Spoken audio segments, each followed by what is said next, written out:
Jean-Louis Schlegel, qui est chez lui, dans la région parisienne. Donc voilà, encore une fois, c'est les miracles de la visioconférence. Bonsoir à tous. Donc, on va commencer cette soirée sur le livre de Loïc de Kérimel pour en finir avec le cléricalisme. Donc, on accueille Jean-Louis Schlegel. Jean-Louis Schlegel, un certain nombre d'entre vous le connaissent certainement. Il est sociologue des religions. Il a été longtemps éditeur aux éditions. Il est auteur de nombreux ouvrages, dont À gauche du Christ, Dieu raconté aux jeunes. Il a signé aussi un certain nombre de préfaces et a fait un dialogue qui vient de sortir sur le Dieu de la Bible et le Dieu du Coran aux éditions du Seuil. Il est toujours membre du comité de rédaction de la revue Esprit, il en a été le directeur. Donc voilà, on a le plaisir de l'accueillir aujourd'hui, du livre de Loïc de Kérimel, dont je sais que j'ai vu tout à l'heure que madame était présente, on la salue bien fort. Donc Jean-Louis a écrit la préface de ce livre. Monsieur de Kérimel est décédé au mois de mars, juste avant la sortie du livre qui a dû sortir en mai.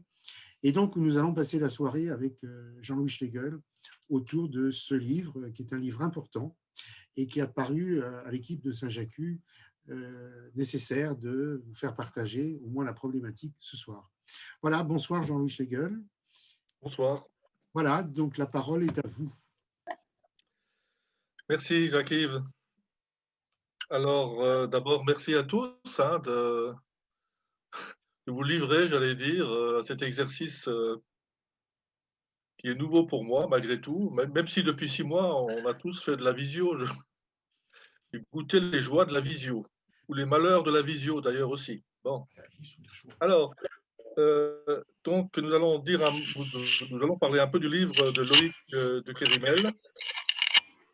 J'ai été l'éditeur de beaucoup de livres dans ma vie, mais celui de Loïc a pour moi 2 originalités vraiment uniques.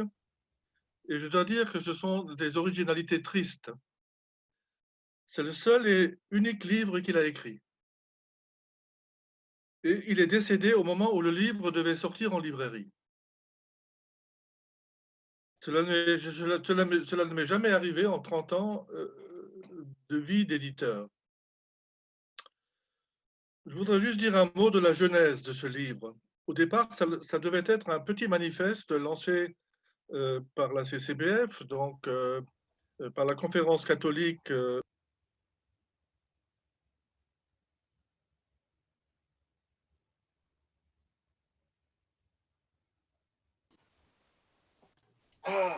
Comment ça ? Vas-y, dis-lui. Il faut que tu actives ton micro, Jean-Louis. Oui, je sais, mais je ne sais pas, il saute chaque fois, là, je ne sais pas ce qu'il a. C'est moi, c'est de ma faute. C'est de la faute de notre technicien de luxe, là, à côté de moi. C'est peut-être parce que j'ai les feuilles sur le clavier, je ne sais pas. Oui, c'est pas mieux. Non, mais je vais surveiller, je vais m'auto-surveiller alors. En plus de me surveiller de ce que je raconte. Voilà. Donc, nous nous sommes rencontrés avec Loïc et Michel Bouvard, alors secrétaire général actif de la conférence catholique des baptisés. Je ne sais plus comment il a été décidé que c'est Loïc qui écrirait le premier jet de ce livre, qui devait être, comme je l'ai dit, un manifeste très grand public. Enfin, Michel Bouvard le voyait comme ça. Dès le premier texte que nous avons reçu, une dizaine de pages, nous avons compris que ce ne serait pas un tract pour le grand public, mais une réflexion assez compliquée, complexe, sur les raisons du cléricalisme.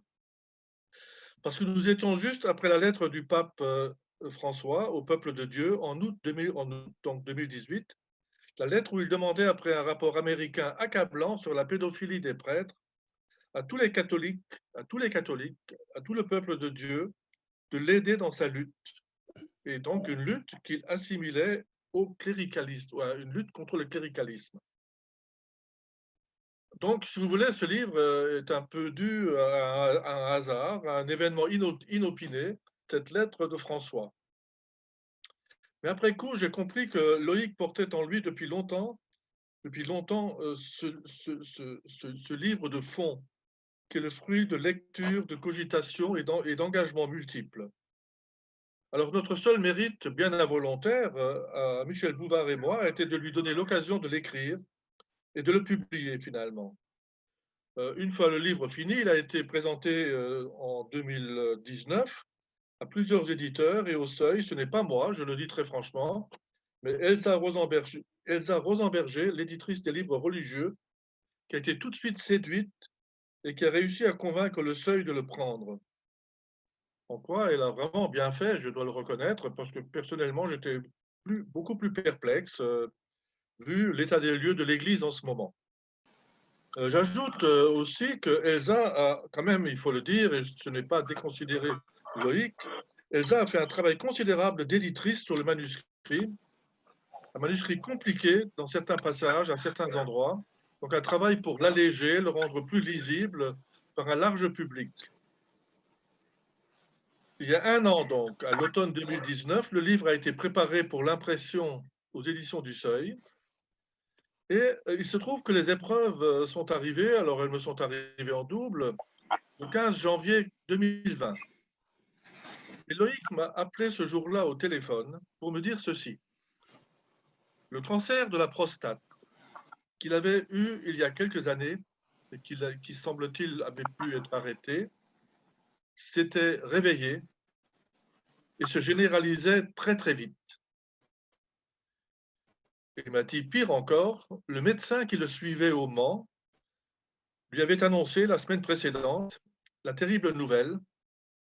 Il en avait encore au plus pour 2 mois et demi à vivre.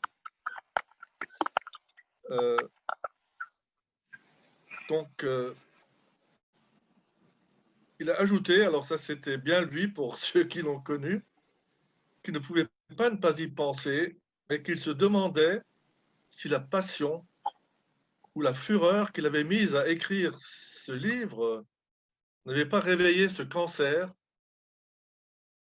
dormant en lui. Donc c'est une question qu'il s'est posée quand même, si ce livre n'était pas la cause finalement de sa mort.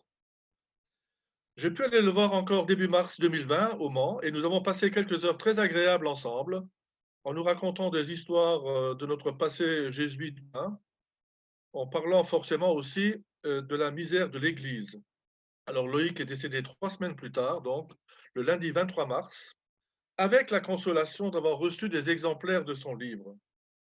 Et donc il l'a vu, il l'a tenu dans ses mains, cet enfant intellectuel, ultime, et ça a été vraiment, je le sais, une très grande joie intellectuelle. Ce qu'il n'a pas vu, en revanche, comme on l'espérait tous, c'est la sortie du livre en librairie, avec une conférence signature au Mans, début avril, donc c'était prévu le 4 avril. Mais de toute façon, au moment où il est mort, on était déjà en plein confinement du Covid, et elle aurait été de toute façon retardée. Le livre est sorti finalement début juin. Alors je dois dire, et j'en finirai avec cette rapide présentation du personnage, parce que je crois que nous lui devons cet hommage en mémoire de ce qu'il a été, de ce qu'il a fait pour nous et de cette soirée. Le livre a reçu un accueil étonnant, surprenant même dans la conjoncture actuelle, très mauvaise, je l'ai dit tout à l'heure, enfin à l'instant, croyait-on, dans la conjoncture actuelle de l'Église. Apparemment très difficile pour un livre engagé comme le sien. Mais sans doute est-il allé au-devant d'une attente. Bon, il a eu cette intuition ultime et on ne peut qu'applaudir après coup. Alors sans doute certains d'entre vous l'ont-ils acheté et lu, mais il me semble que je dois faire ou refaire, non pas tout le parcours, mais au moins rappeler l'orientation du livre ce soir pour celles et ceux qui ne l'ont pas lu, et même pour celles et ceux qui sont lus et qui l'ont lu et qui ont peut-être eu du mal parfois avec certains passages qui sont quand même des réflexions d'assez haute tenue. Je vais donc présenter surtout la première partie du livre, qui en comporte 3, et puis qui comporte en tout 15 chapitres.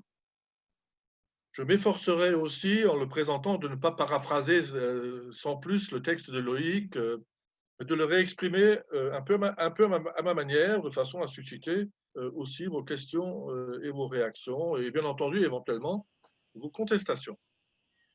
Alors, quel est l'objectif au départ? Il s'agit, comme le titre l'indique, d'en finir avec le cléricalisme, en faisant une critique intellectuelle radicale. c'est-à-dire une critique qui remonte aux racines d'une sorte de cancer, si j'ose dire, qui a atteint l'Église et qu'il sera très difficile d'extirper. Parce que le cléricalisme, ce n'est pas une petite grippe qui a atteint l'Église ces dernières décennies et qui s'est révélée avec, disons, les affaires de pédophilie d'un certain nombre de prêtres. Ce n'est pas une petite grippe qui pourrait partir après quelques efforts personnels de tout un chacun, évêques, prêtres et laïcs, ou avec quelques prières et quelques dévotions. C'est ainsi qu'aiment à le comprendre nombre de catholiques pieux, sincères, mais qui pensent qu'il faut surtout s'armer de la force de la prière, revenir aux fondamentaux catholiques, etc. Donc, ils sont scandalisés par les affaires de pédophilie, aussi par les abus sexuels commis par des prêtres, ou encore les abus spirituels et parfois aussi sexuels commis par des fondateurs de masculins et féminins de communautés religieuses ou para-religieuses. Mais pour eux, ils sont scandalisés, mais il faut avant tout redoubler de prières à la fois pour les victimes et les auteurs d'abus. Et surtout, pardon, ne rien changer dans l'Église ou à l'Église. Quelques réformettes peut-être, mais rien de plus. Alors là, Loïc dit évidemment très fortement non. Et il le dit avec le pape François.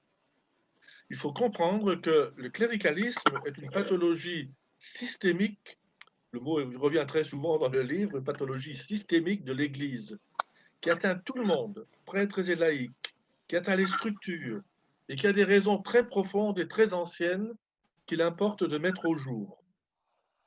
Et ce ne sont donc pas quelques petits efforts de ci, de là, qui pourront sortir l'Église de son marasme et de l'image délétère qu'elle délivre maintenant au monde.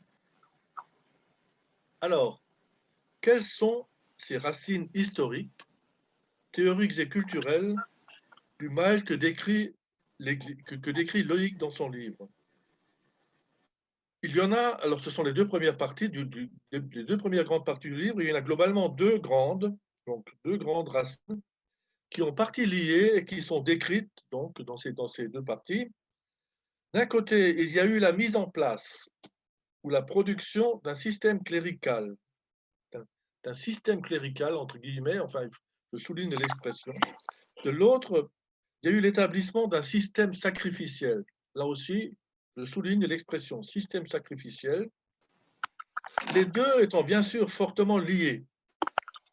En fait, peut-être qu'une autre expression aurait pu englober le système clérical et le système sacrificiel, c'est l'expression système sacral ou système du sacré qui aurait pu éventuellement peut-être rassembler les deux parties. Mais bon, ce n'est pas à nous, ni à moi certainement pas, de refaire le livre. Mais voilà un intitulé qui aurait pu être commun, en tout cas qui m'est venu, et je voudrais quand même commenter un peu le mot sacré. Le mot sacré en religion, en histoire des religions, en sociologie des religions, en anthropologie religieuse, c'est un mot redoutable. Il importe toujours de préciser de quoi on parle, parce qu'il a de multiples sens, et il n'est pas sûr du tout d'ailleurs qu'il soit réservé à la sphère religieuse. Peut-être que dans la vie sociale commune, dans la politique, dans la culture, il y a beaucoup de sacrés, de lieux sacrés, de moments sacrés, d'espaces sacrés, d'objets sacrés. Donc, je vais essayer de le développer un tout petit peu dans un bref rappel qui n'est pas dans le livre pour comprendre ce qu'est le sacré. Le sens le plus commun, à vrai dire, est celui qui s'est imposé en France à la suite des travaux d'Émile Durkheim, premier sociologue, premier très grand sociologue français, donc qui a vécu jusqu'au début jusque dans les années au moins, je ne sais pas exactement, je ne sais plus de quelle année il est mort, mais disons peut-être sans doute autour de 1920, et donc qui a marqué malgré tout l'histoire qui a marqué l'histoire ou la compréhension, l'histoire de la compréhension du mot sacré dans son grand livre Les formes élémentaires de la vie religieuse, paru en 1912. L'idée est la suivante. Toute vie religieuse ou toute conception religieuse du monde tend à diviser l'espace en deux domaines séparés, l'un sacré, l'autre profane. Alors, dans l'espace profane vivent, bien sûr, monsieur et madame tout le monde, leur vie de tous les jours, avec leur famille, les besoins primaires et secondaires, manger, travailler, se reproduire, etc. L'espace sacré, au contraire, est un espace séparé, interdit à quiconque n'a pas reçu une permission spéciale pour y rentrer, qui a donc reçu éventuellement une consécration. On se retrouve le mot sacré. C'est un espace interdit. Le mot souvent employé pour le dire est tabou.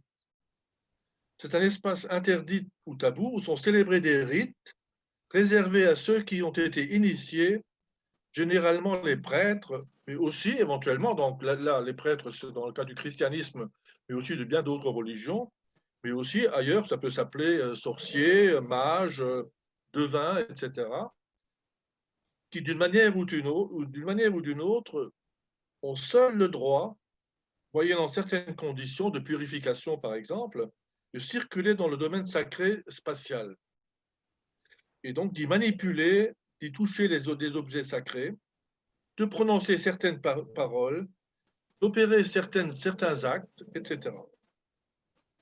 C'est aussi dans cet espace que sont réalisés les sacrifices, des sacrifices quand il y en a. Les sacrifices, on retrouve toujours la racine sacrée, euh, que sont célébrés, alors ça c'est un peu spécifique, surtout du catholicisme en effet, certains sacrements, par ceux qui ont reçu, encore une fois, la consécration pour le faire, un pouvoir, en fait, un pouvoir sacré pour faire ce genre d'opération.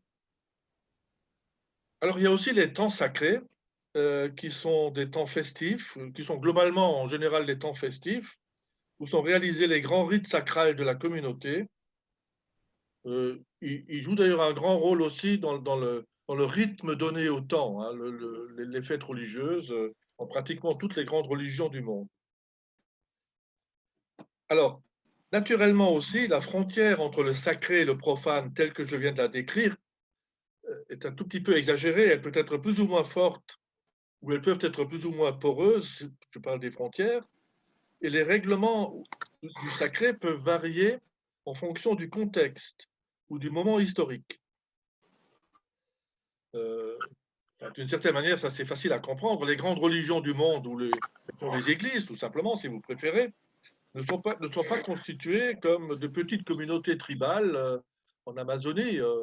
J'évoque l'Amazonie, hélas, parce qu'on sait ce qui se passe. Mais disons, ce ne sont pas des petites communautés tribales extrêmement resserrées avec parfois 250 personnes. Ce sont les grandes religions du monde sont des entités avec des millions, voire des milliards, oui, plus d'un milliard pour plusieurs de personnes.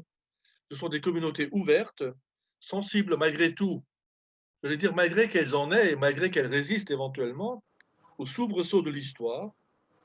Elles sont marquées aussi par des cultures différentes, par des époques différentes, par des sociétés différenciées, etc.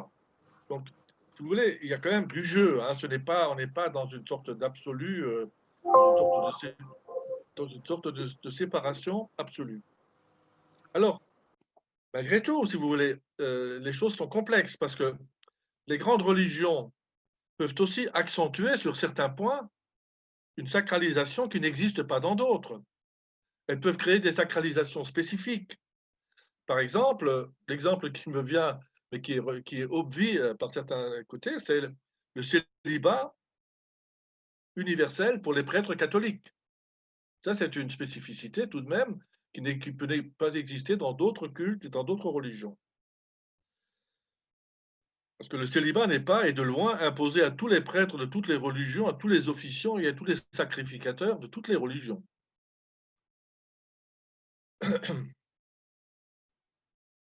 Il arrive aussi que l'interdit ou le tabou, ou disons, l'interdiction de franchir les domaines soit plus forte pour certaines catégories de personnes que pour d'autres.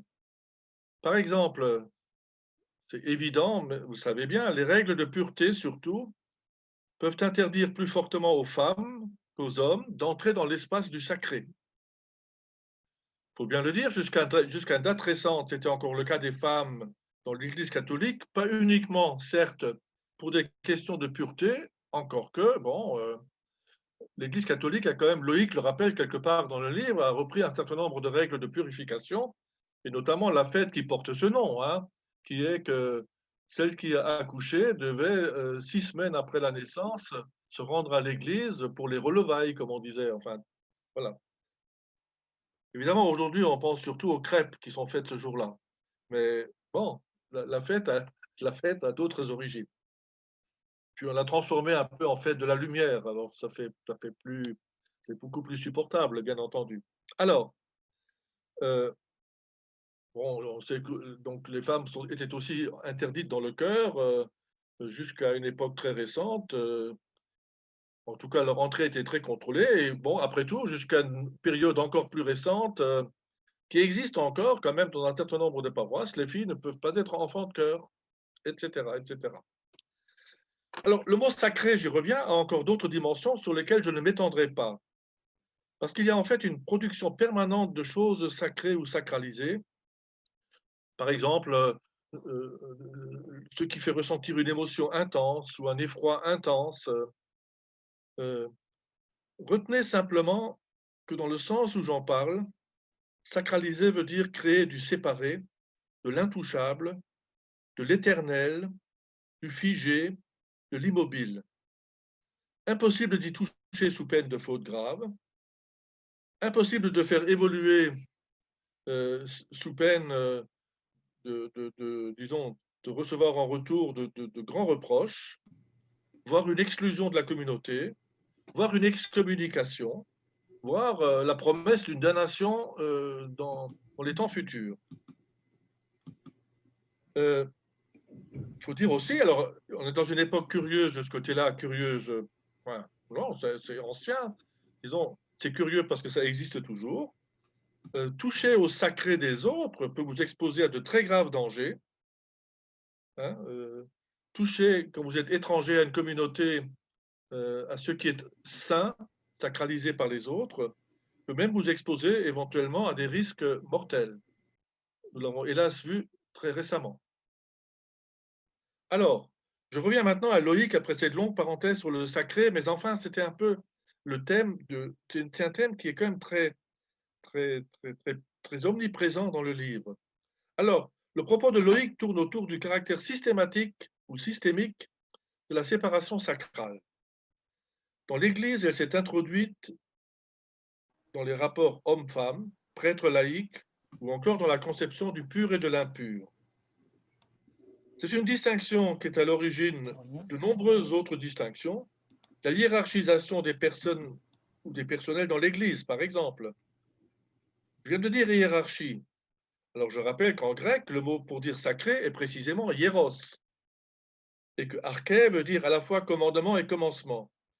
La hiérarchie indique donc à la fois l'origine sacrale d'un pouvoir et le rang intangible de ceux qui le possèdent. La hiérarchie, c'est aussi la hiérarchie du pouvoir.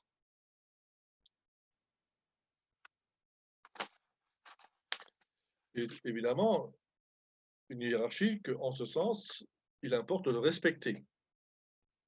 Dans l'Église catholique, normalement, notamment, il y a un ordre pyramidal qui sacralise les fonctions et sépare, peut-être d'abord, faudrait même nommer le pape d'abord, le pape des évêques et des prêtres, enfin le pape des évêques, les évêques des prêtres, les prêtres diocésains des religieux, et en même temps, ensuite, sachant que prêtres et religieux ont en commun le célibat, ça les distingue de l'ensemble de tous ceux qui ont une fonction tout simplement laïque ou qui sont simplement des fidèles laïcs.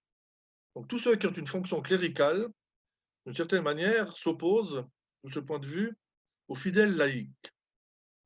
La hiérarchisation sacrale, souvent justifiée par des origines divines, ou prétendument divines, bien sûr, par ceux qui tiennent ce discours, donc par la révélation, selon eux, explique aussi le rôle second ou la minoration des femmes, notamment, enfin, disons, c'est un des aspects, puisqu'elles sont empêchées d'accéder à des fonctions sacrées réservées aux masculins, avec des justifications qui sont tirées des Écritures, à savoir en christianisme, bien sûr, que Jésus n'a choisi que des hommes pour être apôtres, donc aussi ses premiers prêtres.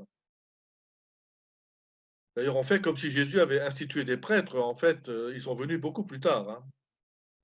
En ce sens, j'évoque cette affaire-là tout de suite, très tôt, disons, de l'exclusion des femmes des ministères, parce que on peut dire, disons, le sacral ou le sacré s'oppose aussi à l'histoire, à la relativisation inévitable qu'introduisent les connaissances historiques. En l'occurrence, le fait de savoir qu'au temps de Jésus, la domination patriarcale était bien entendu absolue, et que l'explication, malgré tout, la plus évidente de l'exclusion, disons, de l'exclusion des femmes du groupe des 12 apôtres, si tant est qu'on considère que le sacerdoce descend directement des 12, l'exclusion des femmes s'explique le mieux tout de même par, tout simplement, une société totalement inégale, inégalitaire du point de vue du sexe. En sens inverse, d'ailleurs, pour aller en sens inverse, c'est par voie de conséquence, finalement. Disons, cette sacralisation des origines, alors qu'elle est purement historique, mais qu'on revêt du sceau du sacré, empêche aussi de reconnaître, bien entendu, la nouveauté des paroles et des comportements de Jésus vis-à-vis des femmes. Hein, c'est-à-dire, la lecture va dans tous les sens, hein, c'est-à-dire, elle touche aussi disons, aux enseignements même de Jésus, à ses actes, à ses comportements. Et donc, j'allais dire très bravement, ceux qui refusent tout changement refusent aussi tout l'apport de l'exégèse moderne sur toutes ces questions de la société au temps de Jésus. Dans les sociétés traditionnelles, toutes plus ou moins sacrales à un degré ou un autre, chacun doit rester dans la fonction et le rôle qui lui ont été assignés par la nature, c'est-à-dire par la naissance, quant au sexe, au travail, au rôle social, etc. Dans l'Église aussi, les fonctions sacralisées le sont à vie. D'ailleurs, on revient toujours au même problème, elles sont destinées à un seul sexe, hein, pour l'instant, les hommes, les fonctions sacrales. Il n'est pas question de sortir, une fois qu'elles existent, une fois qu'elles ont été réalisées, instituées, il n'est pas question de sortir de ce qui a fait de vous, de ce qu'a fait de vous une consécration. Celui qui est prêtre pour l'éternité. Mais le drame de l'Église catholique est aussi un drame historique. C'est qu'au cours de l'histoire, il a fini par inverser quelque chose qui était quand même une donnée première, c'est le sacerdoce commun de tous les baptisés. C'est que avant d'avoir un ministère ou une fonction sacrale ou un rôle sacral quelconque, nous sommes tous des baptisés. Et à ce titre, nous pouvons dire que nous sommes tous, selon certaines expressions bibliques, prêtres. Hein, voilà, prêtres on peut dire après, ça c'est de la théologie, selon le sacerdoce commun des fidèles. Or, il faut bien le dire, au cours de l'histoire de l'Église, la vraie Église semble parfois, sinon souvent, être devenue celle des prêtres, celle du sacerdoce, c'est-à-dire de ceux qui ont reçu la consécration. Nous-mêmes, quand nous disons Église, pardon, nous avons souvent largement en tête l'institution et son magistère romain, sa hiérarchie bien définie, son quadrillage géographique, institutionnel, ses prêtres, ses curés, etc. Du reste, aussi les médias, quand ils parlent de l'Église, ce sont avant tout les curés qui sont mis en avant par eux. Ce sont les prêtres qu'on interroge, qu'on défend ou qu'on critique. Alors que, par exemple, je prends une phrase récemment trouvée dans un texte publié par la CCBF, comme le disait le grand théologien Hans Urs von Balthasar dans les années 70, et Balthasar est plutôt considéré aujourd'hui comme un théologien, disons, pas traditionnel, mais classique quand même, un peu très, en tout cas pas révolutionnaire pour un sou, mais il a dit cette phrase toute simple. Après tout, ce qui fait le chrétien, c'est l'adhésion au groupe des disciples de Jésus-Christ. C'est simple, mais c'est quand même la vérité. Avant la hiérarchie, donc, qui est venue en second, Il y avait les fidèles réunis par le baptême commun à tous et l'égale dignité qu'il confère à tous. Juste pour mesurer à quelles aberrations on en est venu, voici par exemple une citation de Saint Pie X, pape de 1903 à 1914. C'est le pape, vous le savez bien, de la communion fréquente. C'est le pape qui est devenu une idole des intégristes et des traditionnalistes, disons les plus durs. C'est aussi le pape qui a résisté à la laïcité française en 1905-1906, hein, je le rappelle, juste pour mémoire. Là, ça n'a pas grand-chose à voir avec le sacré, apparemment. Alors, je le cite, Pie X, une phrase de lui, « L'Église est par essence inégale, c'est-à-dire comprenant deux catégories de personnes, les pasteurs et le troupeau, ceux qui exercent un rang dans les différents degrés de la hiérarchie et la multitude des fidèles.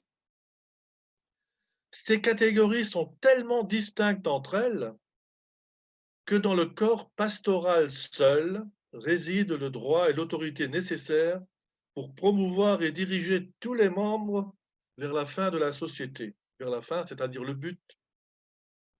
Quant à la multitude, elle n'a d'autre droit que de se laisser conduire et, troupeau docile, de suivre ses pasteurs. Bon, ben, écoutez, nous nous inclinons devant tant de sagesse. Bien sûr, cela fait sourire aujourd'hui. Jean-Louis, Oui, c'est Benoît Deschamps qui parle. Tu peux dire que c'est Vehementer Nos, le texte que tu viens de c'est dans citer. Vehementer Nos. Merci, je n'avais pas trouvé la référence. Alors, Vehementer Nos. Vehementer Nos, voilà. De l'année 1900. Je crois que c'est 10. On la trouvera, allez, tout ça. 1900. Ah, tout ça, c'est sur Google, allez. Oui, oui. Là-dessus, Google ne se trompe pas. Merci pour l'information. Hein. Alors, ça fait sourire aujourd'hui, on n'en est plus là. En 2020, pense-t-on.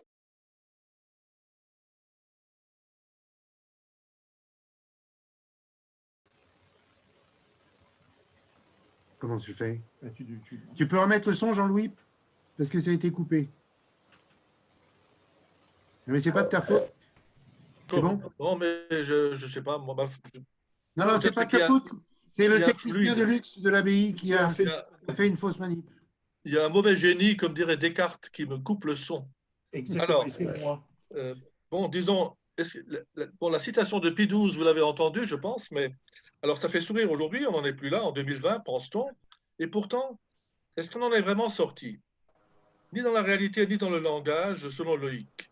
Et il le montre implacablement au chapitre 5 de son livre, à propos du Concile Vatican II. Alors, ce concile qui a fait rupture sur tant de choses, n'a pas vraiment, alors moi personnellement, ça je l'ai vraiment découvert avec Loïc, ce concile qui a changé tant de choses, qui a fait rupture sur tant de choses, n'a pas fait bouger les lignes sur ce point précis. On s'est trop gargarisé de l'expression peuple de Dieu, de la constitution sur l'Église Lumen Gentium. En réalité, le concile, dans cette même constitution, continue de parler de sacerdoce hiérarchique, hein, entre guillemets l'expression.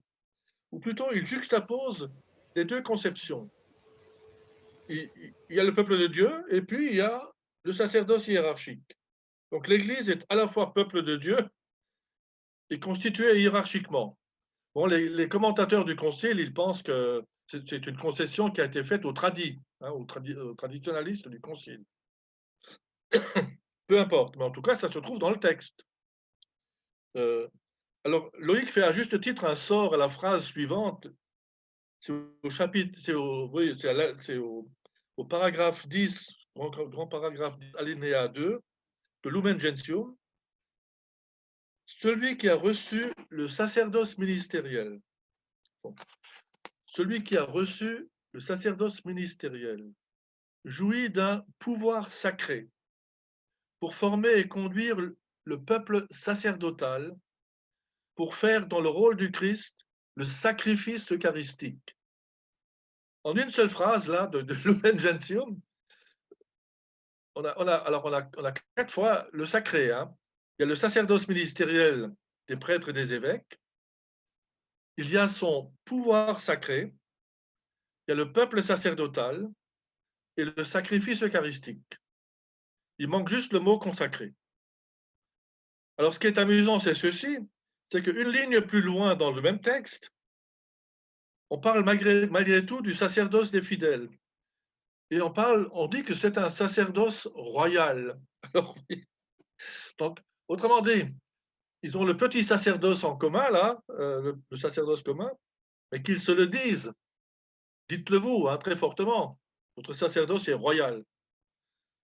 Alors, bon, après avoir un peu dégagé disons, cette sacralisation qui s'est faite dans les premiers siècles, euh, je voudrais revenir un peu à la ritualisation de la messe ou de l'Eucharistie avec une petite vidéo.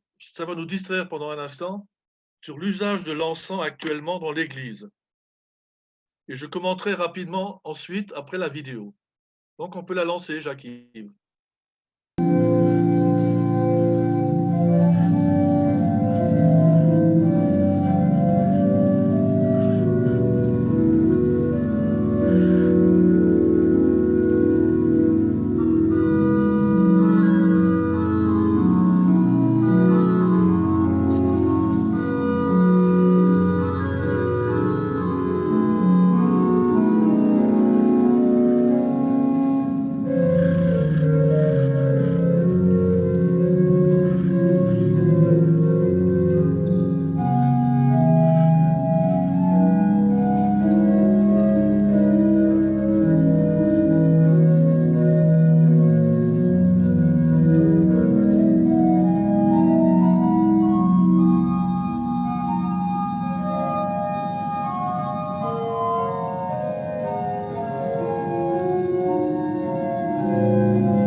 Voilà donc ce moment à Notre-Dame de Paris, j'imagine.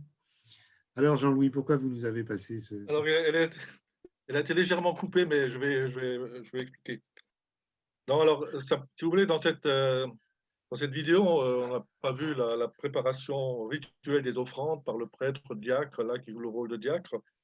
Les offrandes qui sont ramenées à la préparation de la patène et du calice et qui sont présentées au célébrant, qui est seul l'exécutant des rites sacrés à accomplir et qui attend que tout soit bien en place pour intervenir avec sa puissance propre. Alors, si vous voulez, là, c'est une opinion subjective, hein, mais je trouve, je suis à la limite, je suis attristé de voir ça par certains côtés, parce que ce qu'on offre dans l'Eucharistie est quand même extraordinairement important et c'est réduit, au fond, à un peu de une hostie et un peu de vin, quoi, hein, avec de l'eau. C'est totalement symbolique. Il ne reste pratiquement plus rien de la réalité de l'offrande, disons, d'une symbolisation un peu forte. Je trouve ça extrêmement dommageable.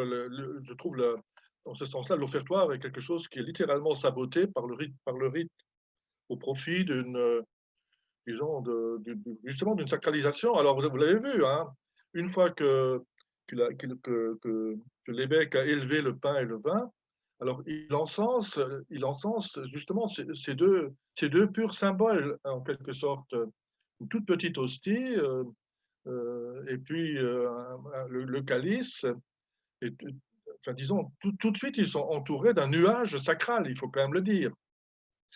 Ensuite, alors, l'encensement lui-même m'a toujours fait beaucoup rire, parce que lui, il a droit, disons, lui l'archevêque de Paris a droit, si je peux dire, à 3 fois 2 coups d'encens. Le clergé derrière lui aussi, si vous avez bien regardé, a aussi droit à 3 fois 2 coups d'encens. Les laïcs qui sont derrière dans les stalles avec la chorale, ils ont droit à 3 fois 1.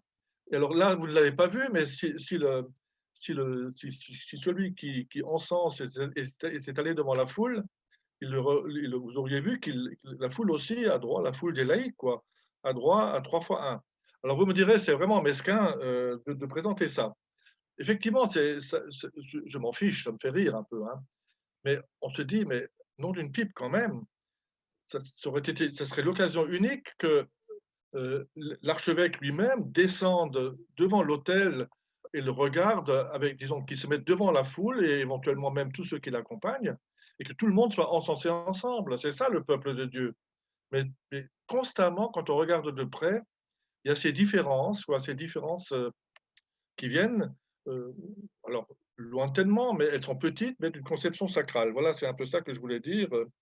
Bon, sinon, disons, ça me fait un peu, je reconnais que je trouve un peu comique quand même les tournants le tournoiement de l'encensoir autour du calice et au-dessus du pain. Enfin, c'est une espèce d'exagération qui n'a rigoureusement aucun sens pour moi.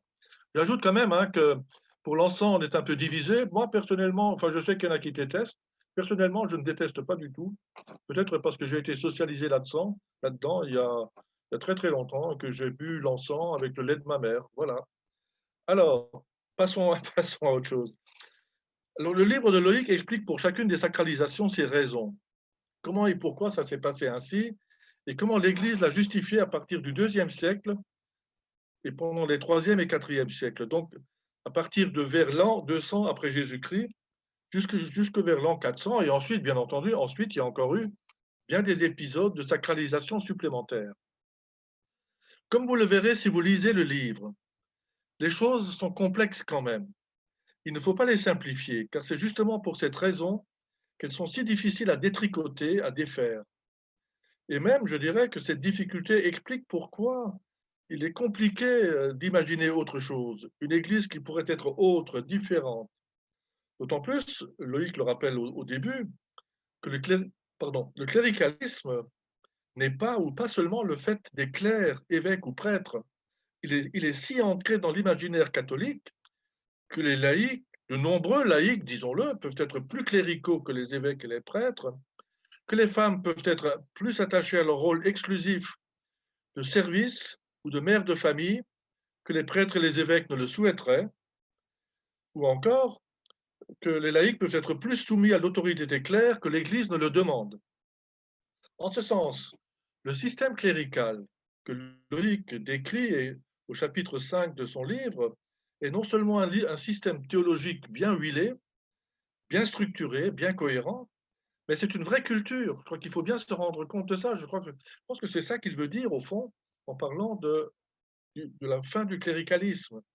C'est une vraie culture très profondément ancrée et inscrite dans les esprits catholiques dès leur enfance.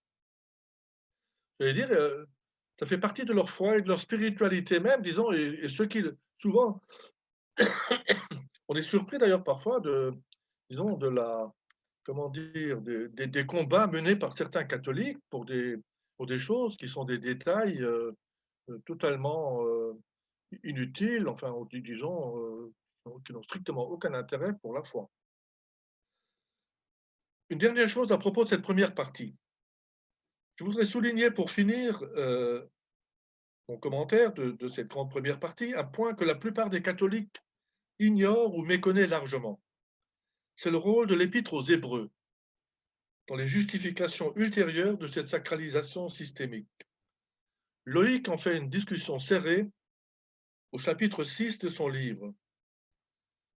Si vous le lisez, je trouve que c'est un chapitre, par certains côtés, il est secondaire et en même temps, il est très intéressant parce que, à la fois, il témoigne du travail de Loïc et aussi, au fond, de la façon dont l'Église a pu justifier cette sacralisation ou ce système sacral.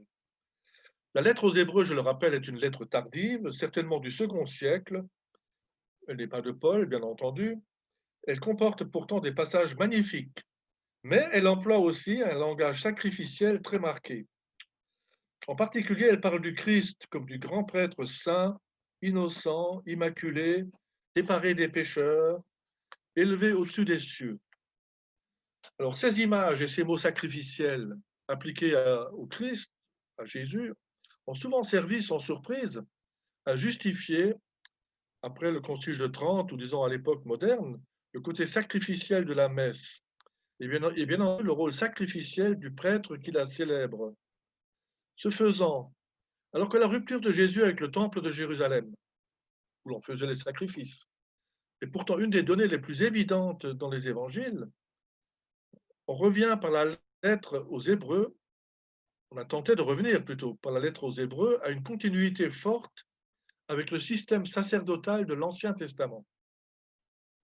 Loïc de Kerimel, au contraire, s'inscrit dans les lectures récentes, ouvertes et pas du tout révolutionnaires, si je crois qu'il faut le dire, qui voit dans la lettre aux Hébreux une rupture forte avec le système sacerdotal et lévitique lié au temple dans le judaïsme ancien, c'est-à-dire le judaïsme d'avant la destruction du temple. Il donne les arguments qui se trouvent dans l'épître elle-même. Je vous invite à lire ce chapitre très passionnant, très éclairant, parce qu'il présente honnêtement le dossier du débat autour de cette lettre.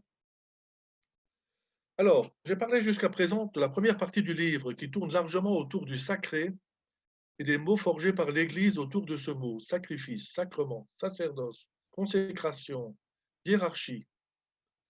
La seconde partie, sur laquelle je serai plus rapide, continue sur ce thème, mais pour montrer comment ce sacré fait système, comment il s'est constitué en système clérical qui n'a cessé de se renforcer au cours des siècles. Alors c'est incontestablement, quand même, globalement, la partie la plus difficile. Elle est à la fois historique, théologique et philosophique.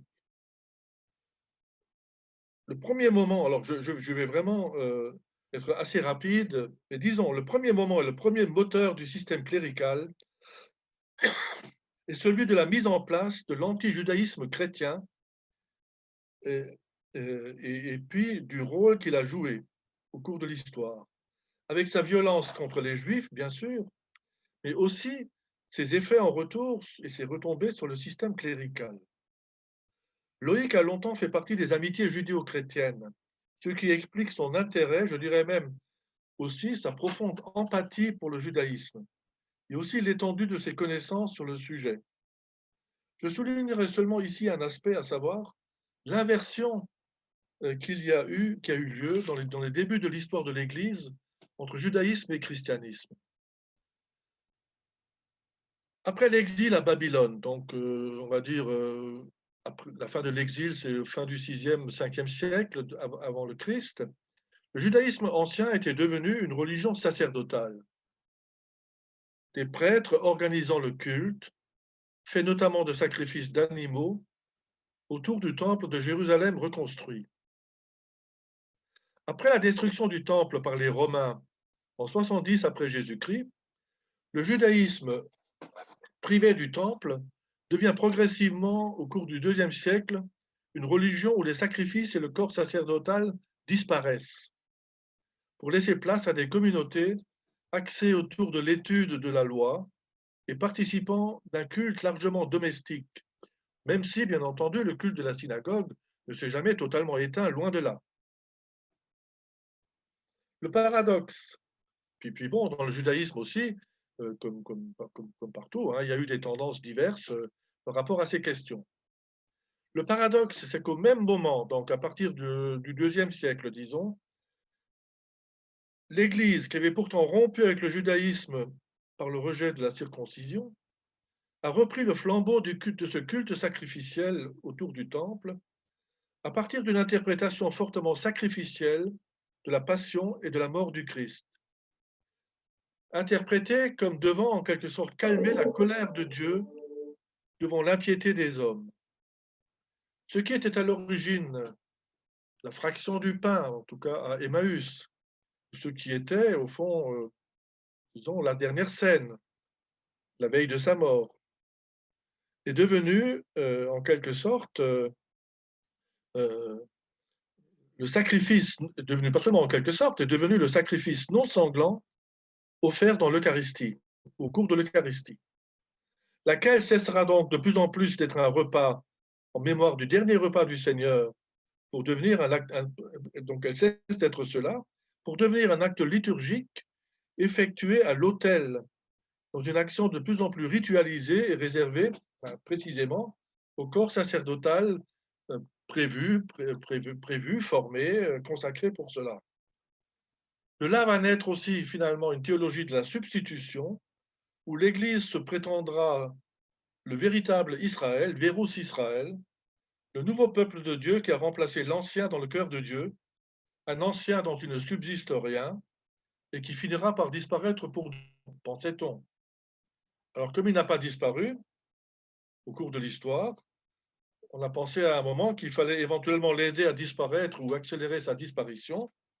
Alors, vous voyez, vous comprenez comment ce genre de raisonnement peut arriver, évidemment, à justifier le plus effroyable. Alors, justement, à ce sujet, pour montrer que ceci n'a pas disparu, alors c'est peut-être dans les marges, et en même temps, quand on voit parfois certaines évolutions de l'Église aujourd'hui, on se demande si tout ça n'a pas encore peut-être un avenir devant soi. Alors, on va regarder la deuxième vidéo à ce sujet. Sagt, ja, wieder neue Kraft zu holen für die Woche. Stimmt alles. Aber es ist nicht das Wichtigste. In erster Linie. Das möchte ich noch einmal sagen, wenn ich immer wieder höre, ja, ich ging jetzt dort zur Messe, das war auch schön und es hat mir doch auch gefallen, war mehr Musik oder noch mehr Musik als bei uns. Und sogar noch Schlagzeug und alles. Meine Lieben, es geht nicht darum, in erster Linie. Nicht einmal, dass wir neue Kraft bekommen. Die bekommen wir sowieso von ihm, wenn wir offenen Herzens im Messopfer dabei sind. Sondern diese unglaubliche Sündhaftigkeit der Welt, diese Kloake der Sünde, die ganze Welt ist Genugtuung zu leisten an Gott Vater. Es ist wieder Kalvaria, nicht neu, sondern in einer göttlichen Gnadenakt, den der Heiland am Kreuze wollte und gemacht hat, ist das jedes heilige Messopfer eigentlich wieder das im Jahre 33 geschah, in Golgatha. Es gibt dem Moment eine Zeitverschiebung bis zu dem Tag, als Jesus gekreuzigt wurde. Jedes Messopfer ist das. Nur unblutigerweise. Und so wie der Priester schon alleine, wie er mit dem Heiland umgeht auf dem Altar, wie er ihn die Hände nimmt, wie er das Herz dabei hat, umso Gott wohlgefälliger der Priester ist, umso mehr Gnaden bekommt er von Gott Vater durch den Heiligen Geist. Die Gläubigen. Der Priester kann es verteilen, ausschütten. Kommt nicht darauf an, ob es dem Menschen gefällt, dieses Messopfer, kommt darauf an, ob es Gott gefällt.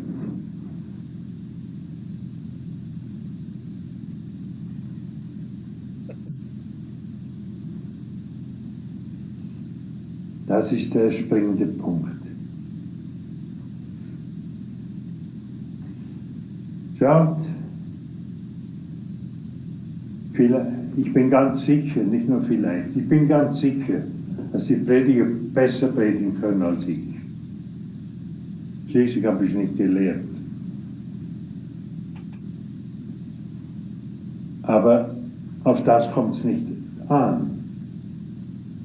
Es kommt nur darauf an, ob es beim Prediger aus dem Herzen kommt. Dann wirkt der Heilige Geist mit Worten, die vom Priester, vom Prediger aus dem Herzen kommen. Damit kann der Heilige Geist wirken, so man will. Merci pour ce moment d'anthologie. Moi, j'ai bien aimé le décor. Là. Je sais pas. J'ai ma barre en bas qui m'a empêché de tout lire, mais enfin, je l'ai lu avant. Hein. Bon, je ne fais pas de commentaires. Hein. Voilà, on voit bien à quel point c'est ancré. Alors, ce qui est un peu étrange, c'est que ce prêtre est un vieux prêtre allemand, hein, bien sûr, donc de la génération qui a vraiment appris ça au séminaire, tant et plus. Mais ce qui est étonnant, c'est qu'il y a des jeunes générations qui reviennent à cela. Hein. Voilà. Alors maintenant, je continue un peu. Après l'antijudaïsme, Loïc traite de quelques moments essentiels qui ont vu une accélération et une accentuation du système clérical dans l'Église, donc ce système clérical, sacerdotal et sacrificiel. Il parle notamment du pape Grégoire VII et de la réforme grégorienne qui a eu lieu dans les années 1080. Je crois qu'il a été pape de 1077 à 1087. Puis Loïc traite aussi de la réforme luthérienne, puis de la contre-réforme et du concile de Trente. C'est surtout au concile de Trente, donc, qui démarre en 1546, sauf erreur, et se termine en 1563, que la théologie sacrificielle de la messe et de sa célébration voit le jour vraiment, ou bien sont vraiment mis en forme dans l'Église.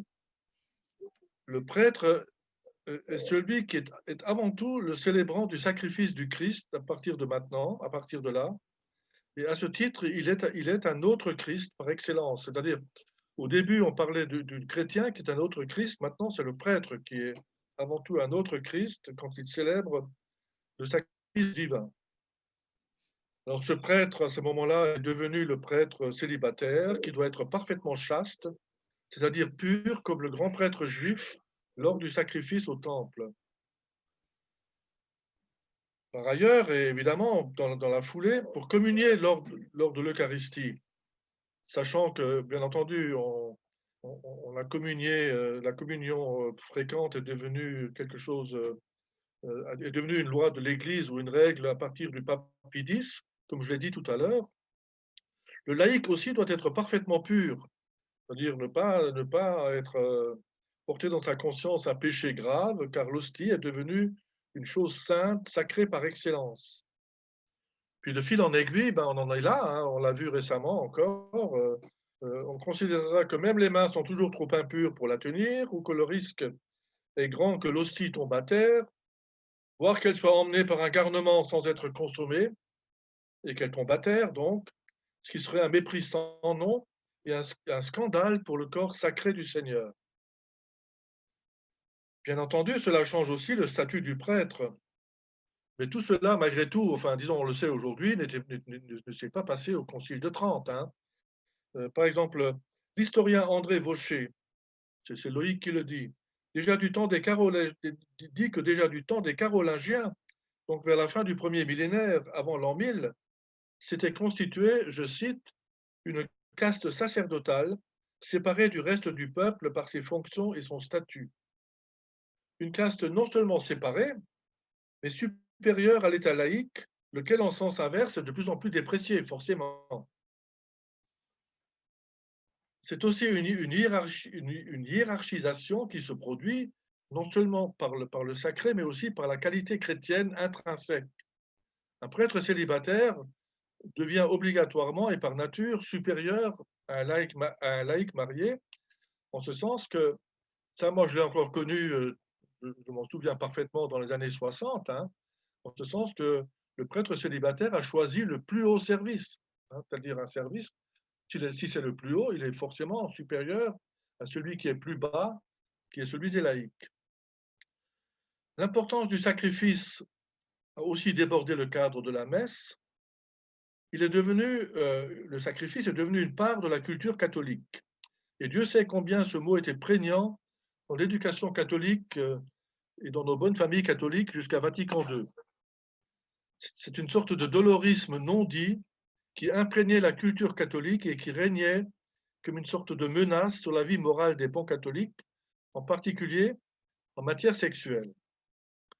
Je crois que c'est un peu tout cet ensemble qui a fait aussi qu'on a parlé à un certain moment de ce sort, une espèce de mépris du sexuel, ou enfin, tout en étant obsédé par lui, parce que ça va toujours de pair. Hein. Voilà. Dans la troisième partie du livre, Loïc pose la question « Sortir du système clérical, une tâche impossible ?» avec point d'interrogation. Alors, il le fait sur 4 points, l'application du Concile Vatican II, le dialogue œcuménique, dans lequel il inclut le judaïsme, la place des femmes dans l'Église, la question des communautés post-cléricales, c'est-à-dire de communautés capables de se libérer de l'idolâtrie sacrificielle et cléricale. La conclusion revient sur le livre, à la fois sur des questions qu'il pose et puis revient et précise aussi les conditions éventuelles d'une sortie de la crise catholique.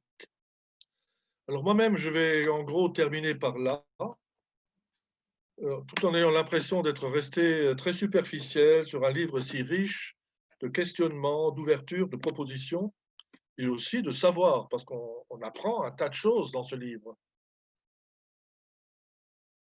D'abord, au sortir de ce livre, on se pose la question que Loïc se pose lui-même.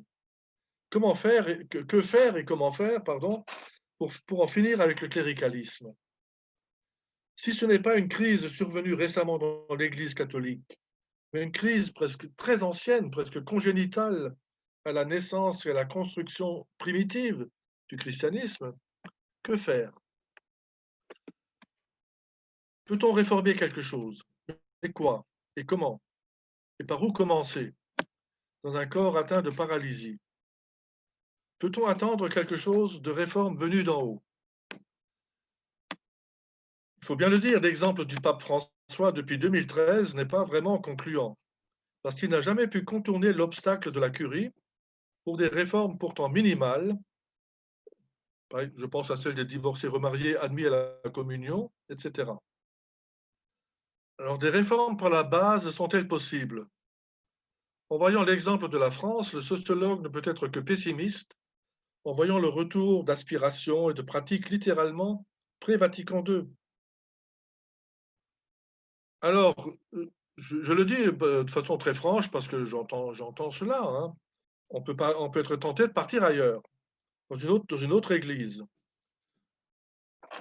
On peut aussi décider de faire communauté dans de petits groupes réunis autour de la fraction du pain, du partage de la parole, de l'action solidaire, du souci de l'évangile vécu, etc. Mais dans ce cas, à supposer qu'il y a un mouvement dans ce sens-là et une capacité de réaliser cela restera toujours un choix personnel risqué, me semble-t-il, notamment à cause du problème de la transmission, puis aussi au type de sociabilité religieuse qu'on souhaite vivre. Les groupes par affinité sont, Dieu sait, intéressants et désirables, mais il faut bien le reconnaître, ils peuvent se trouver aussi devant le danger de l'entre-soi, de la tentation sectaire éventuellement, de l'élitisme. Ce sont des questions que je trouve personnellement difficiles, importantes, passionnantes, mais aussi inquiétantes. Par rapport au livre de Loïc, évidemment, l'historien et le sociologue, je le dis dans la préface, lisez-la, vous verrez, l'historien et le sociologue constatent des faits. Par exemple, par rapport à la sacralisation, il faut quand même reconnaître aussi que, après tout, jusqu'à là c'est un autre sociologue qu'il faudrait prendre, Max Weber, hein, jusqu'au fond dans les temps modernes, on va dire le 19e siècle inclus, surtout dans les campagnes et dans les zones rurales et tout ce que vous voulez, enfin dans les zones éloignées des villes, disons, le sacré était quand même dans toute la société, le sacré englobait les sociétés. Max Weber parlait de l'enchantement, hein, et donc du fait que la sécularisation moderne produit le désenchantement du monde. Donc malgré tout, si vous voulez, en se sacralisant, l'Église a été en congruence avec des sociétés qui étaient totalement dans le sacral. La question serait de savoir est-ce que sur ce point, comme sur d'autres d'ailleurs, elle a joué un rôle, disons, malgré tout de frein, ou au contraire, si elle a encore accentué par l'invention d'un nouveau sacré clérical, ce qui existait déjà. C'est une des questions, en tout cas, qu'on pourrait poser. Disons, pour ce qui est du déroulement historique, Loïc, à mon avis, est très fidèle à ce qu'écrivent de très bons historiens de la théologie et de la culture. Bon, après ça, évidemment, les historiens modernes voient aussi des conséquences un peu imprévues. Par exemple, dans le livre que j'ai traduit de l'allemand Schilling sur la vie de Luther par son prénom m'échappe maintenant, mais peu importe. Il dit que pour lui, la contre-réforme était par bien des côtés aussi moderne que la réforme, mais autrement, avec d'autres critères ou basée sur d'autres critères. Il y aurait aussi d'autres choses à dire, par exemple, sur la grande étape qu'a signifié malgré tout le 19e siècle avec la proclamation de l'infaillibilité pontificale et la montée en puissance absolue du pape, de la figure pontificale. Hein. Cette figure a des effets contradictoires, même si en soi on peut trouver l'infaillibilité totalement, comment dirais-je, déraisonnable, absurde dans les temps modernes, c'est-à-dire comment quelque chose d'ici-bas pourrait-il être infaillible, même dans les décisions les plus extraordinaires, hein, donc les définitions prononcées ex cathedra de la dogme catholique, comment quelque chose pourrait-il être comment quelque chose de l'ordre de l'humain pourrait-il être considéré comme infaillible? Bon, mais peu importe, mais disons, la figure pontificale dans l'Église catholique n'est pas non plus totalement négative. En particulier, on voit bien que, disons, malgré tout, à certains moments, les forces centrifuges dans le protestantisme sont impressionnantes. Hein. On voit bien, malgré tout, devant ce qui se passe aux États-Unis avec les évangéliques ou au Brésil avec Bolsonaro, et puis encore dans d'autres lieux du monde, d'une certaine manière, les protestants ne peuvent que constater les dégâts. Hein. Je pense que la régulation que les sociologues voient dans, par exemple, la régulation romaine, que les sociologues peuvent malgré tout apercevoir dans l'Église romaine, malgré tous ses côtés négatifs, là peut éventuellement jouer un rôle de frein positif, etc. Alors enfin, voilà, je voudrais quand même faire une dernière remarque. Les religions et toutes les religions du monde sont tentées aujourd'hui par la réaction identitaire, par certains côtés plutôt que par une réaction sacrale. Elles sont tentées par le rejet des sociétés dont la liberté est infinie jusqu'au nihilisme, et ça les perturbe, les religions, parce qu'elles sont les institutions du sens. Elles se sentent opprimées, étouffées, menacées dans leur existence, croient-elles. Du coup, elles se rétractent et deviennent conservatrices, sinon pire, sectaires, parfois menaçantes. Et de son côté, la société de liberté se défend avec ses propres armes, dont une arme dont on a vu qu'elle pouvait devenir, hélas, fatale, les caricatures trash, très dures, de Charlie, mal vécues par les simples croyants qui ne savent pas les déchiffrer. Pardon. Alors cela crée un climat anxiogène pour beaucoup, sinon pour tous. Alors je pensais, peut-être pour finir sur une note un peu, sur un sourire, j'allais dire, qu'il y a un autre moyen peut-être de s'attaquer au pouvoir qu'on n'aime pas. Il y a le rire, la caricature légère, l'ironie mordante, mais sympathique. Et je regrette que dans l'Église, ce genre fasse si peu florès. Mais là, merci Jean-Louis de nous avoir fait terminer sur cette note humoristique et d'actualité d'une certaine manière. On a eu un certain nombre de questions. Là, mais un point de, c'est pas une question, c'est un certain nombre de gens n'ont pas pu voir les sous-titres, comment dire, du prêtre allemand. Tu pourrais résumer en quelques mots ce qu'il disait? Je n'ai pas compris la question, Jacqueline. Non, simplement, il y a quelques personnes qui n'ont pas pu suivre les sous-titres du document. Ah oui. Est-ce qu'en quelques mots, tu peux résumer, dire globalement ce que disait ce prêtre, pour ceux qui n'ont pas pu lire? Oui, non mais bon, il ironisait un peu, il disait, bon voilà, vous pouvez aller à de très belles messes de ci, de là, qui sont peut-être plus belles que celles que je célèbre, la musique est plus belle, etc. D'autres vont dire, voilà, je sors renforcé de telle messe à laquelle j'ai assisté. Mais son propos principal, c'était quand même de dire, voilà, la messe n'est rien d'autre que le sacrifice non sanglant du Christ, voilà, mais le sacrifice toujours recommencé jusqu'à la fin des temps, de ce sacrifice qui a été offert à Dieu pour, en quelque sorte, calmer sa colère devant l'impiété humaine, des choses de ce genre-là, devant il parle du cloaque dans lequel est enfoncé le monde, et donc dont seul peut nous tirer la mort et la passion du Christ. Et il dit que, bon, ça c'est une chose, après tout, ça a été longtemps, voilà, une partie de la théologie qu'on enseignait, mais disons, lui, aujourd'hui, ça s'applique à la messe, quoi. C'est ça que je voulu dire, c'est que cette perspective n'est pas tout à fait partie, mais par ailleurs, enfin, alors disons, il faut réunir les deux choses. Il y a à la fois le fait que la messe soit un sacrifice, avant tout, et par exemple, pas avant tout la mémoire d'un repas partagé. On pourrait insister quand même aussi sur cet aspect, c'est-à-dire sur l'aspect convivial que suppose au fond l'Eucharistie, ou aussi quelle est la fraction du pain à multiplier en quelque sorte comme un appel à la charité, donc à partager le pain partout, etc. etc. Il y a d'autres théologies de l'Eucharistie possibles. Alors je reconnais, il y a quand même, bon là, si j'avais eu une critique à faire à Loïc, enfin pas une critique, mais j'aurais aimé en discuter avec lui, il y a quand même un peu un absent qui est la liturgie actuelle, quoi. Alors, d'une certaine manière, on en avait beaucoup discuté après mon article de l'an dernier sur la messe, quand j'avais moi-même critiqué le caractère le retour très, enfin oui, enfin, sinon sacrificiel, mais du moins très figé, très ritualisé, etc., de la messe. Là, on en avait parlé beaucoup, et bien entendu, on était totalement d'accord, il n'y a aucun doute là-dessus. Mais c'est vrai que dans son livre, il ne réserve pas une tellement grande place à cet aspect-là, sinon le fait toujours, comme il est dans la recherche des causes et des origines, cette sacralisation d'un peu tout, quoi, y compris donc de l'acte central du culte catholique.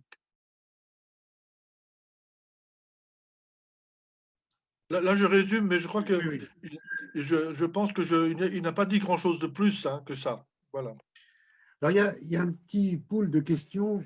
Il y a un petit pool de questions autour, bien évidemment, du rôle du prêtre, des évêques.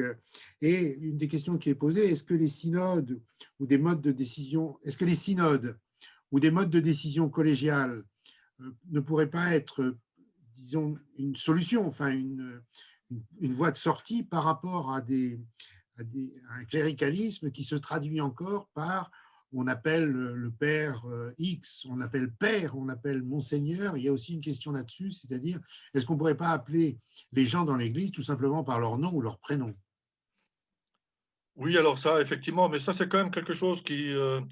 un des effets du Concile Vatican II a quand même été, malgré tout, de créer une assez grande fraternité, à la fois dans le clergé, et puis entre une partie du clergé et les laïcs. Donc, quand même, dans beaucoup d'endroits, on est à tu et à toi. Alors, c'est vrai que, malgré tout, dans la désignation, et je sais que ça énerve un certain nombre de gens, on parle toujours le père un tel. Tout le monde est devenu un père, d'ailleurs. Enfin, tous, les évêques, les prêtres, les religieux. On parle les pères ci, les pères là, quoi. Voilà. Alors, effectivement, parfois, moi, je dis à des gens qui écrivent à quelqu'un, dites-lui monsieur, dites-lui cher François. Enfin, j'allais dire, on s'en fiche un peu, mais voilà, c'est un énervement. Mais la question précédente est peut-être plus importante, c'est le Concile avait prévu que le synode soit un moyen de, comment dirais-je, d'améliorer, de progresser après le Concile, hein. L'institution du synode au Concile Vatican II. Mais en fait, ça n'a pas duré très longtemps à cause des soubresauts qui ont eu lieu après le Concile. Je pense que c'est une des raisons essentielles. Mais aussi, disons, très vite à Rome, ils ont eu peur que les synodes aillent beaucoup plus loin que ce à quoi on s'attendait, quoi. C'est un peu ce qu'on a dit souvent, hein, que le Concile Vatican II a été plutôt a ouvert les vannes peut-être, mais plutôt a ouvert quelque chose de nouveau dans l'Église, a réouvert au fond la création, l'invention, l'innovation. Peut-être, je n'aime pas trop ce mot non plus, mais parce qu'il est devenu tellement, tellement courant aujourd'hui et tellement, comment manipulé par les publicitaires et tout. Mais quand même, les synodes étaient prévus pour prolonger le concile. Mais très très vite, les synodes ont été archi contrôlés par Rome, au point que un certain nombre de synodes, alors, les conclusions étaient faites par le rapporteur du synode, mais les conclusions étaient présentées à la curie, et le texte définitif qui sortait 6 mois après avait été fortement corrigé par ladite curie. Hein, donc, sans vergogne, en particulier, c'est arrivé à plusieurs reprises pour l'Amérique centrale, pour l'Amérique, pardon, l'Amérique latine. En particulier le détail m'échappe maintenant, mais le pape François lui-même avait été rapporteur d'un synode avant d'être élu pape au conclave de 2013. Ben, lui, le rapport qu'il a été fait a été fortement charcuté, amendé, complété autrement au niveau romain. On voit bien que quelque chose ne marche pas dans ce fonctionnement, quoi, hein. C'est tout à fait insupportable. Rome peut ne pas être satisfait de certaines conclusions d'un synode, mais après on discute. Mais on ne va pas corriger la copie par derrière sans prévenir, disons, sans parler, sans discuter.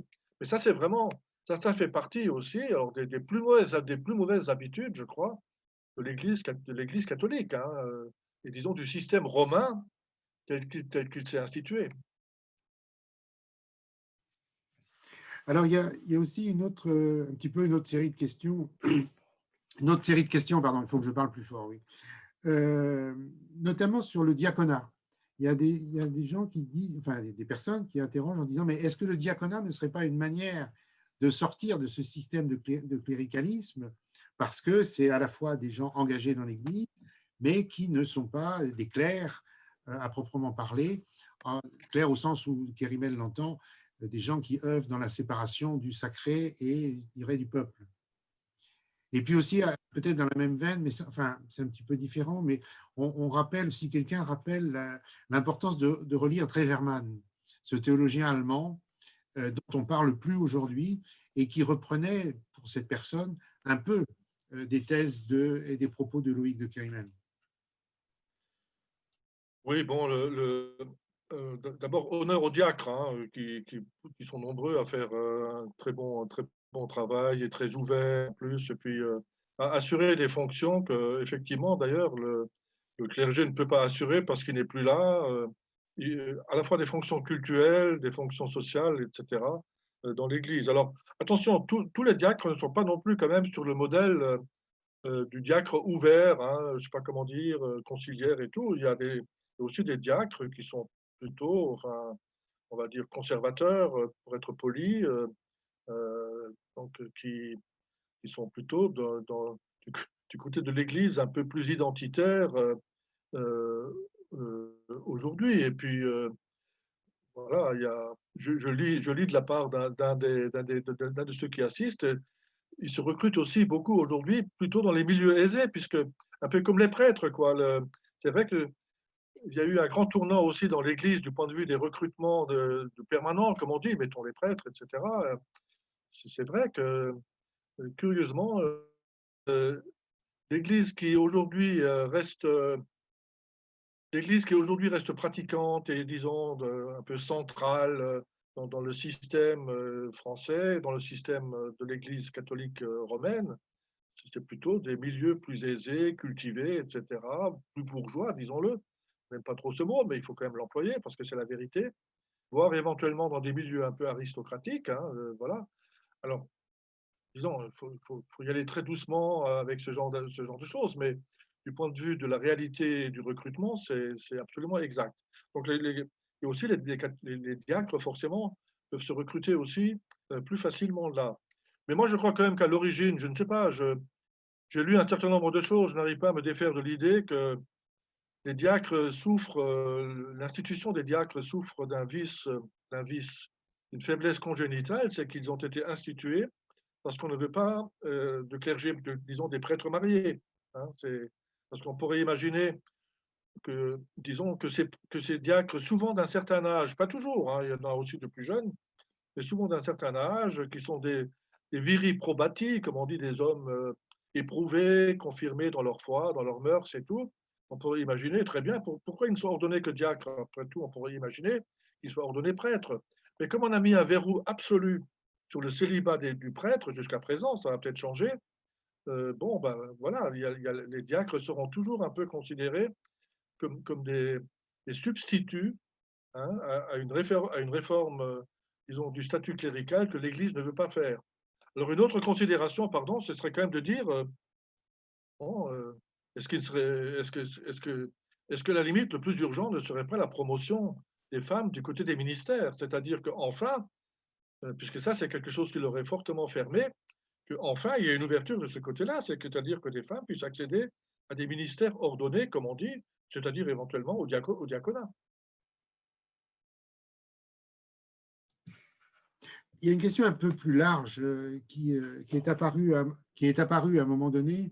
C'est est-ce qu'en fait, ce que l'Église traverse ou a traversé, les maux que l'Église traverse, est-ce que ça n'affecte pas d'autres institutions que l'Église? À savoir que toute réforme dans une institution, quelle qu'elle soit, induit une contre-réforme, que les institutions, n'importe lesquelles, que ce soit l'école, que ce soit les syndicats, les politiques, sont traversés aujourd'hui par une individuation forte de la société et qu'en réalité ne reste plus dans les grandes institutions, dont l'Église, comme militants, entre guillemets, que des jeunes générations qui se radicalisent de plus en plus.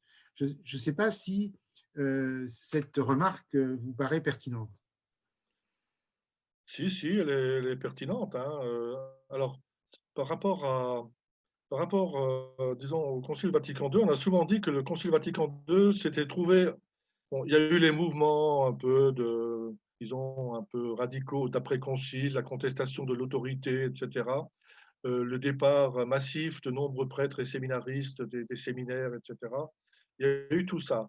Donc, une atmosphère un peu troublée, disons-le, mais bon, en France, pas seulement en France, hein, marquée par les mouvements de jeunesse des années 60, et puis nous, on a eu mai 68, mais d'autres pays, beaucoup de pays ont eu un autre 68, quoi, éventuellement un peu plus tard, un peu plus tôt, avec des formes différentes, mais ils ont tous eu ça. Et donc tout ceci a fortement interféré sur les conséquences du concile.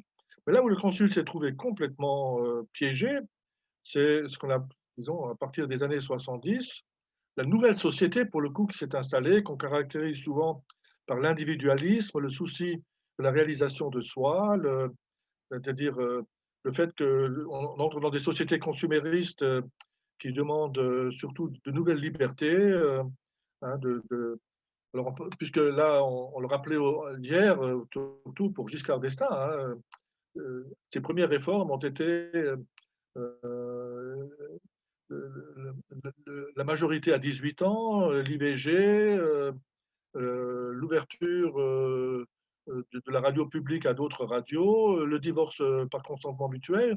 C'est-à-dire quand on relit ça très fortement, disons des réformes dans le sens de l'individualisme postmoderne, quoi, déjà. Hein, et puis ça n'a pas cessé de s'accentuer.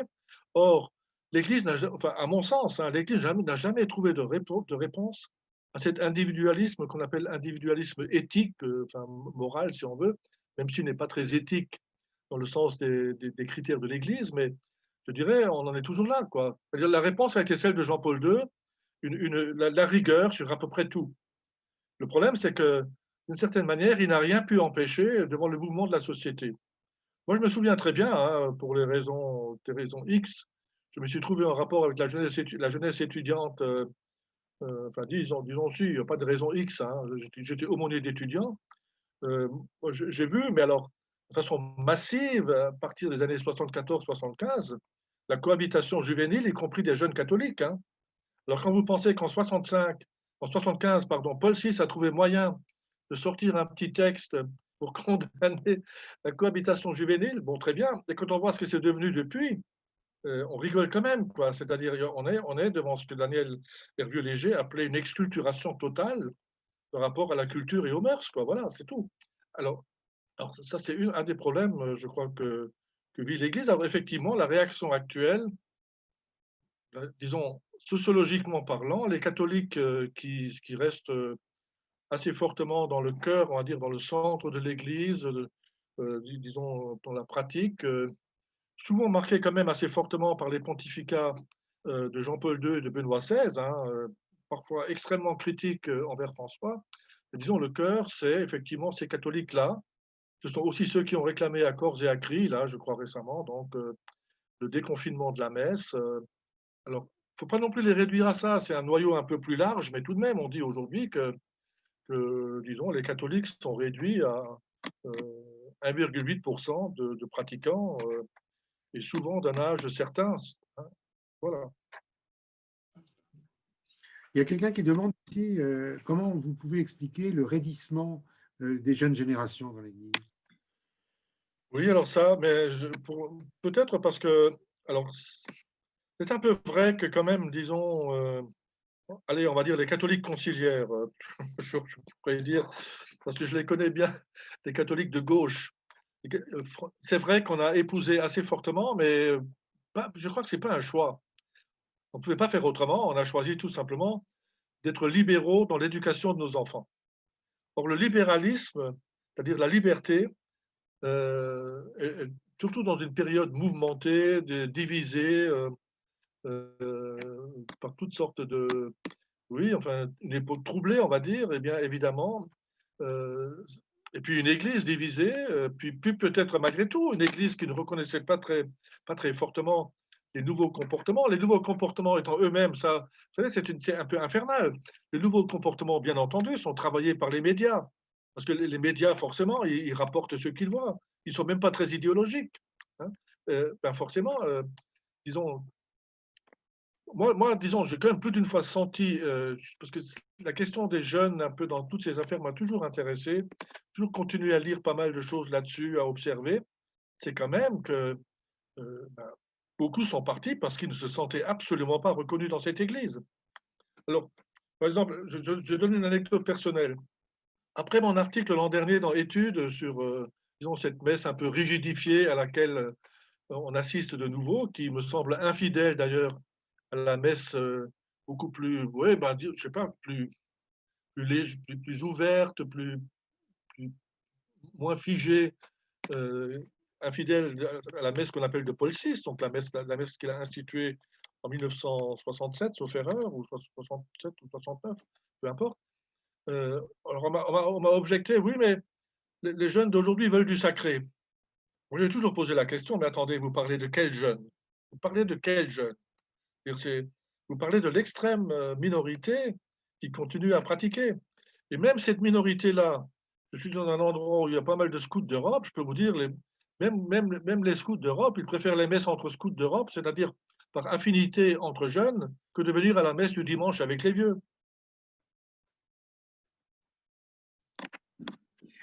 Moi, je crois que, par ailleurs, alors forcément, mais alors là, je trouve là, on a tort de dire les jeunes. Hein. L'inculture religieuse est beaucoup plus large que les jeunes. Hein. L'inculture, pour des raisons X que les sociologues de la culture, de l'éducation pourraient définir, l'inculture est extraordinairement partagée. Moi, je suis toujours surpris d'ailleurs des adultes, même de nos générations, ou disons de la génération en dessous, mais qui ne savent plus rien, qui confondent tout. Enfin, c'est absolument incroyable. Oui, on pourrait dire un petit peu aussi la même chose par rapport à notre propos de ce soir, ou au propos de Dr Imel, c'est-à-dire qu'on peut lire ça aussi comme un propos extrêmement français ou européocentré, parce que ce qui se passe dans l'Église ailleurs, dans le monde, ne se situe pas tout à fait sur le même niveau. C'est-à-dire qu'on on pense toujours les catholiques, mais les catholiques en France, l'Église va mal en France, elle ne va pas si mal que ça ailleurs dans le monde. Il y a des endroits où elle va plus mal, mais des endroits où elle va mieux. Donc, c'est aussi important, un petit peu comme les jeunes, c'est-à-dire l'Église, ce n'est pas simplement l'Église de France avec ses problèmes institutionnels qui tournent quand même souvent à une forme de nombrilisme. Mais je voudrais vous interroger, parce que c'est des questions aussi qui viennent, par rapport à, vous avez fait avec Olivier Mongin, l'ancien directeur d'Esprit, un long article dans Le Monde suite aux caricatures à tout vent qui ont été divulguées après l'assassinat de Samuel Paty, c'est-à-dire un certain nombre de journaux ou un certain nombre même de municipalités se sont permis, voulaient, par solidarité et par laïcité, exhiber ces caricatures même sur les frontons des mairies. Et vous avez réagi à ça.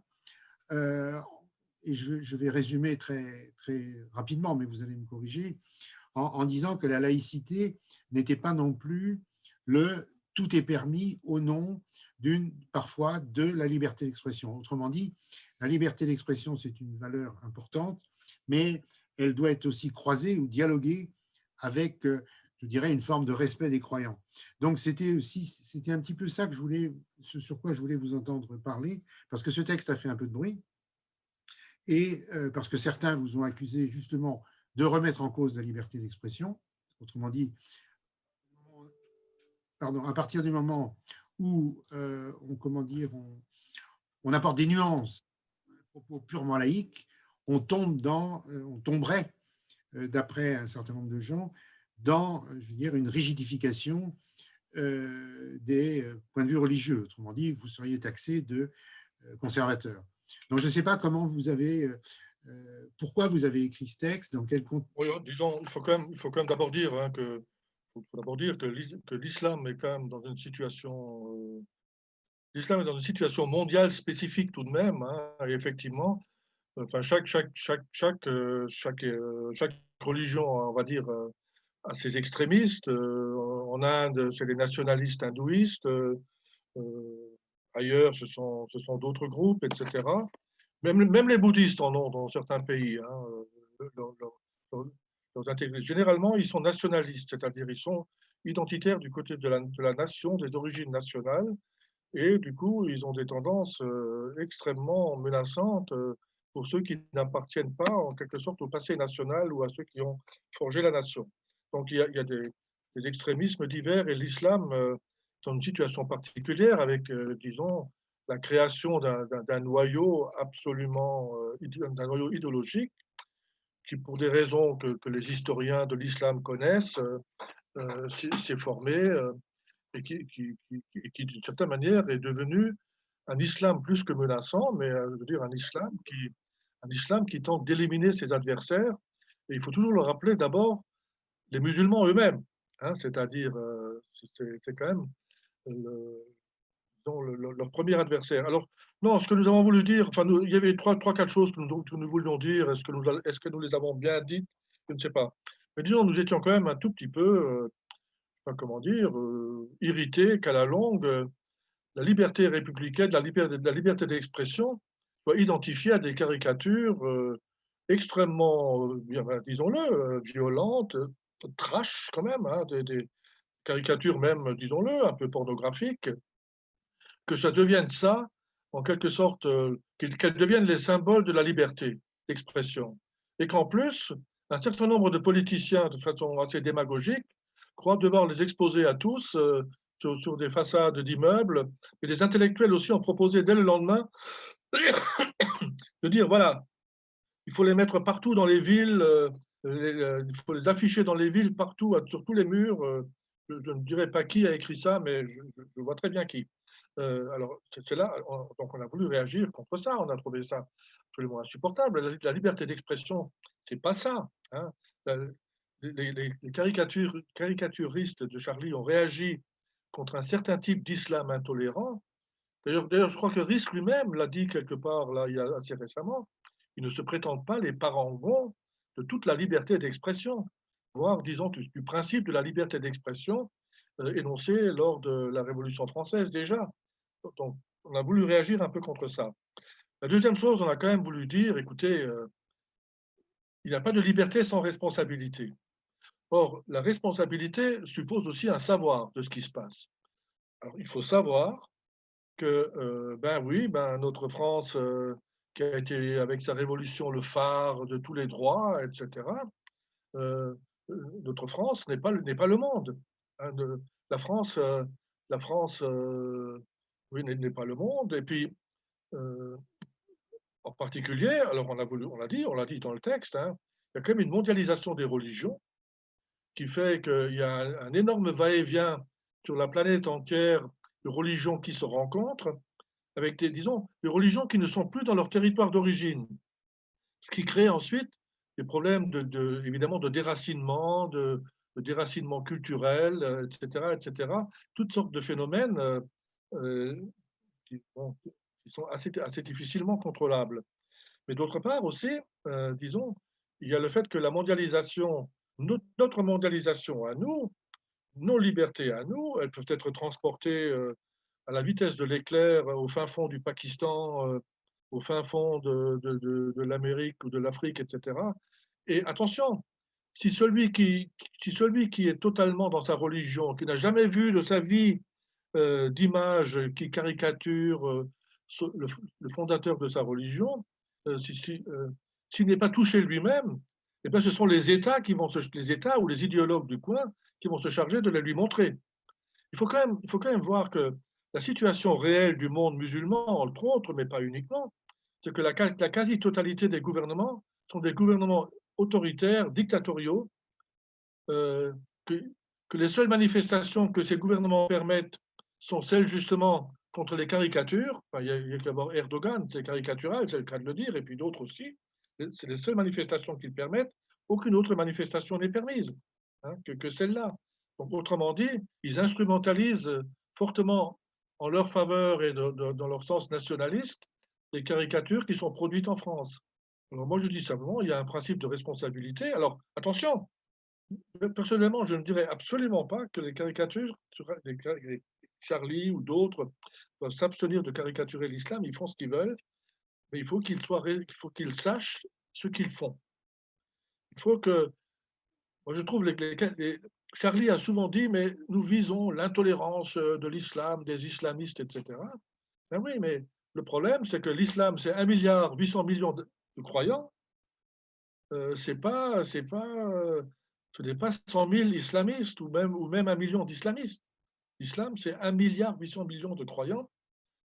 Moi, je suis toujours resté un petit peu, je le reconnais. Alors, attention, hein, on nous a dit vous êtes condescendant envers les pauvres. Alors ça, c'est quelque chose qu'on a entendu pas mal. Hein.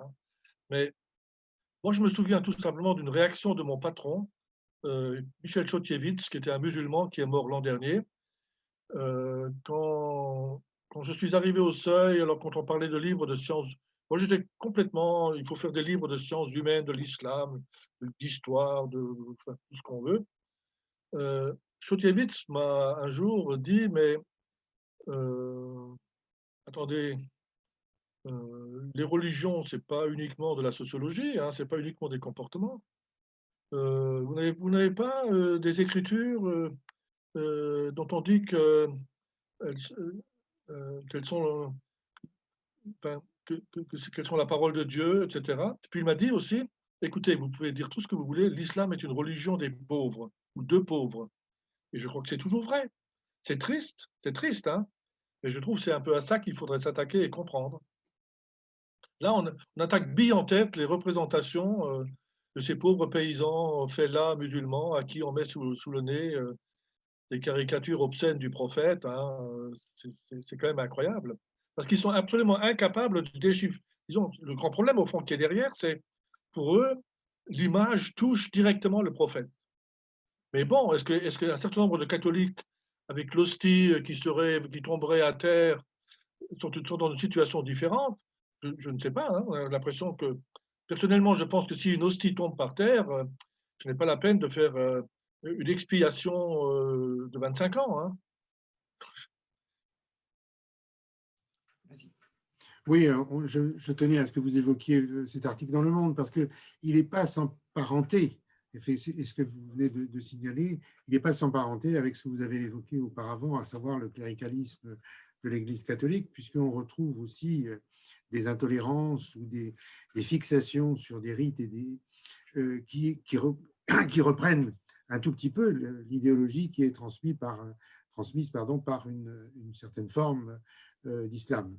Vous l'avez très bien évoqué tout de suite, par exemple, sur une hostie qui tombe par terre, mais on pourrait prendre mille et un exemples.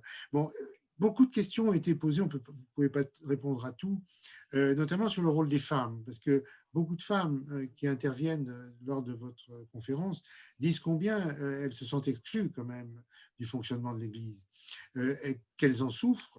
Ce n'est pas pour ça qu'elles abandonnent la pratique religieuse, mais encore une fois, même la façon dont on parle du cléricalisme, d'une certaine manière, ça reste un vocabulaire d'hommes adressé aux hommes dans un monde d'hommes. Et ça, les femmes ne le ressentent pas tout à fait comme ça.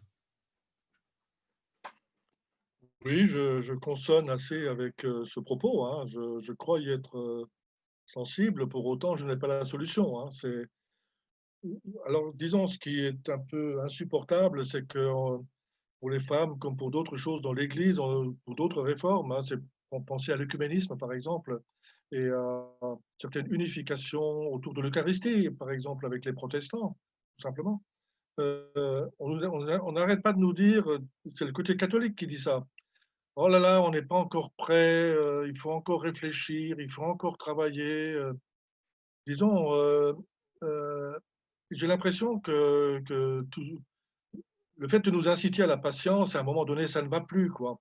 Moi, je sens un peu chez un certain nombre de catholiques de nos générations et puis de générations en dessous aussi, le fait qu'ils en ont marre d'attendre, quoi. C'est-à-dire, on attend quand même quelques réponses effectives, surtout sur des réformes qui ne paraissent tout de même pas, en quelque sorte, qui ne remettent pas en cause, que sais-je, le credo, même la primauté du pape, enfin l'autorité des évêques, rien de tout ça. Hein. On demande des réformes tout simplement de la parole dans l'Église, des fonctions, des responsabilités, du pouvoir. Disons, je ne dirais pas que c'est des réformettes, hein, mais, mais bon, je crois qu'à un moment donné, il faut quand même passer à l'acte. Or, on a l'impression d'une espèce de blocage, hein, au sens, parce que autrefois, Michel Crozier qui parlait de la société bloquée, là, on est dans une église bloquée. Je l'ai dit en passant, hein, quand on voit quand même les toutes petites réformes du pape François qui n'arrivent pas à passer la rampe, quoi. C'est quand même incroyable. Et quelques cardinaux, la bande des 4 ou des 6, peu importe, il fait la leçon théologique en disant si vous touchez à ça, vous touchez à l'enseignement du Christ, à la théologie de l'Église, etc.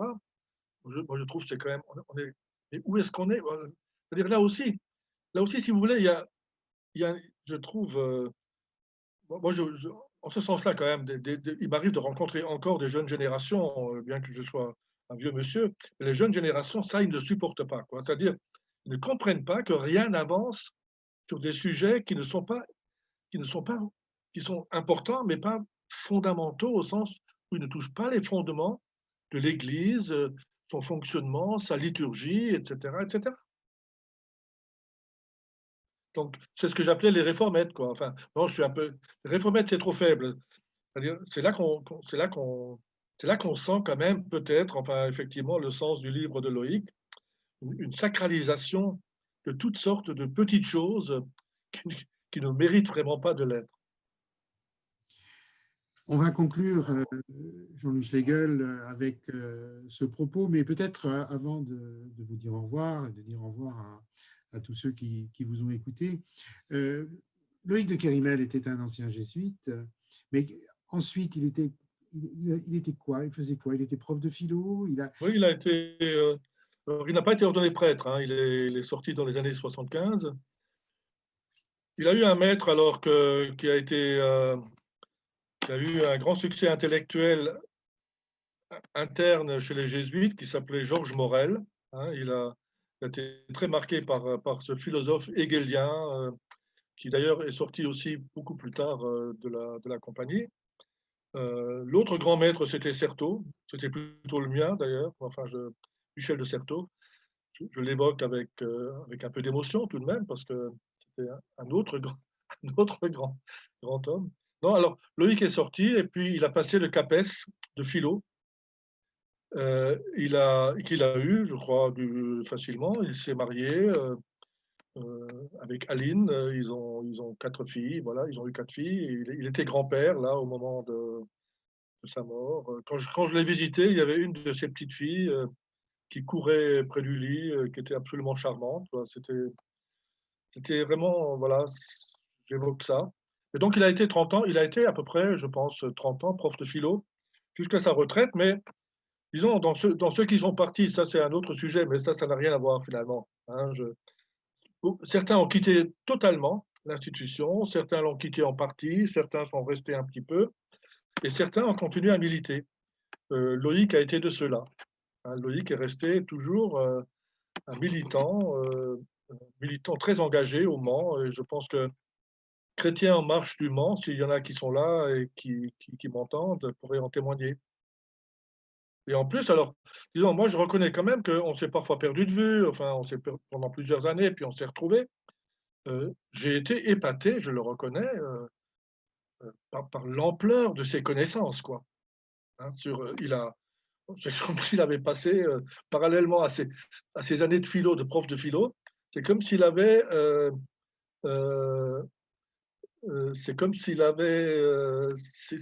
eu une vie parallèle dans la théologie, disons, dans les contacts avec les amitiés judéo-chrétiennes. C'est incroyable. Il a lu énormément de livres d'exégèse. Il est resté l'intello qu'il aurait peut-être été comme s'il était resté jésuite. Voilà. Alors, il y a le directeur de Saint-Jacques qui piaffe d'impatience auprès de moi, là, non pas pour arrêter, mais parce qu'il a une question depuis un petit moment. Mais comment peut-on parler de cléricalisme quand il n'y a plus de prêtres? Et c'est vrai que oui, mais un paradoxe. Oui, mais c'est vrai, mais justement, enfin, je l'ai un peu, non, je l'ai un peu dit en passant. Je l'ai un peu dit en passant, c'est que, au fond, la thèse de Loïc, c'est que l'Église tout entière, prêtre et laïque, est infestée en quelque sorte par le virus, par le virus du cléricalisme, quoi, en quelque sorte. C'est-à-dire que c'est devenu, comme dirait Bourdieu, un habitus chez les prêtres et les laïcs. Hein, alors, encore une fois, son livre m'a posé aussi problème parce que c'est vrai que comment, c'est-à-dire si c'est une maladie tellement grave, tellement profonde, quoi, comment en sortir? C'est vraiment pas simple, quoi. Hein. Moi, j'ai l'impression que ce sont les catholiques, les croyants eux-mêmes qui vont trouver des solutions, surtout si ça continue comme ça, s'il n'y a pas de réforme. Mais le risque, effectivement, c'est de constituer une petite église très, très pratiquante, très identitaire. Enfin, le risque, je ne sais pas, c'est un peu vers ça qu'on semble aller. Parce qu'évidemment, il faut le reconnaître aussi, hein, c'est là que tout est lié quand même, on le voit bien, et Loïc a raison de le dire. Les prêtres qui restent viennent des milieux, comment on les appelle, comment dire, conservateurs, tradis, identifiés, vaguement préconciliaires, enfin, ils viennent de là. Et d'une certaine manière, disons, ces catholiques-là tirent leur force d'avoir encore, au fond, un petit fonds qui fournit des prêtres selon le cœur d'avant Vatican II, on va dire. Selon Voilà. le cœur du cardinal Sarah. Écoutez, merci Jean-Louis Schlegel pour ce long moment passé avec vous. Il y avait d'autres questions, vous avez répondu tout en partie. Il faut quand même, il y a des gens qui disent, mais comment regrouper ceux qui veulent avancer? C'est en allant à l'abbaye de Saint-Jacques, c'est-à-dire qu'effectivement, à l'abbaye, bon an, mal an, il y a des tentatives pour reconstituer un corps ecclésial qui soit ouvert sur le monde. Donc, on peut vous inviter à consulter la newsletter de l'abbaye pour voir et participer éventuellement aux activités, aux rencontres qui sont proposées. D'ailleurs, Juste Jackie, je voudrais dire moi aussi merci parce que j'ai vu des questions formidables, hein, des questions excellentes. Je n'aurais pas pu répondre à toutes, mais merci à tous ceux qui en ont posé et merci de votre attention. Hein. Voilà, et de votre amitié. Oui, donc simplement, il va y avoir donc, ces visioconférences qui ont été inaugurées avec le Covid, comme quoi le Covid n'est pas toujours négatif, donc vont se poursuivre. Donc, vous pouvez trouver sur la newsletter les différents moments de rencontre. Donc, il y a une rencontre avec Monseigneur Rouet, Monseigneur Rouet, la semaine prochaine à 14h, je crois que c'est vendredi à 14h. Il y a une rencontre le 12 décembre, le samedi matin 12 décembre, sur l'Europe à l'épreuve du Covid, qui sera animée par Fabien Cazeneuve, qui est un journaliste de Ouest France. On a aussi une rencontre qui va avoir lieu le 16 décembre autour de Jean Sullivan, qui sera animé de l'écrivain Jean Sullivan, que certains connaissent sans doute, qui sera animé par Jean Lavoué, Joseph Thomas, avec des interventions de Gabriel Ringlet. Et puis le 15 janvier à 18h, il y aura une conférence de Marie-Christine Bonzon sur les États-Unis après les élections et plein d'autres choses en même temps. Voilà, donc il y aura d'autres conférences qui vous seront proposées, enfin, d'autres visioconférences qui vous seront proposées, un programme aussi qu'on espère se reconstituer pour des rencontres physiques à Saint-Jacques, mais là, ça dépendra évidemment du bon Dieu, comme dit le directeur à côté de moi. Je voulais vous rappeler donc le livre de Loïc de Kérimel qui s'appelle donc En finir avec le cléricalisme, paru aux éditions du Seuil. Ceux qui s'intéressent aussi aux questions, notamment du Coran. Jean-Louis a mené un certain nombre d'entretiens avec 2 chercheurs et ça a donné un livre qui vient de paraître aux éditions du Seuil qui s'appelle Dieu de la Bible, Dieu du Coran. C'est tout à fait passionnant. Enfin, je voudrais vous dire aussi, donc ceux qui s'intéressent aussi à l'international, évidemment, le dernier numéro d'Esprit qui est consacré à la Chine et qui est tout à fait, là aussi, d'actualité parce que le pouvoir chinois est quand même de plus en plus prégnant dans le monde. Pour terminer, n'oubliez pas, ceux qui le peuvent, de faire un petit don à l'abbaye pour financer notamment ces visioconférences. Et tout revient à l'abbaye, rien évidemment n'est distribué à droite à gauche, et les intervenants sont bénévoles. On peut les remercier aussi parce que sans eux, nous ne pourrions pas mener cette petite entreprise de visioconférence. Voilà, donc on vous souhaite une bonne soirée. Merci à Jean-Louis Schlegel. À très bientôt et bon courage. Merci. Merci à tous. Merci beaucoup. Merci. Merci beaucoup, c'était très intéressant. Merci beaucoup. Merci. Merci beaucoup. Merci. Merci beaucoup. Merci. Merci. Merci. Merci beaucoup. Salut. Merci. Merci. Au revoir. Merci. Merci. Merci beaucoup. Très intéressant. Merci pour l'initiative, c'était très intéressant.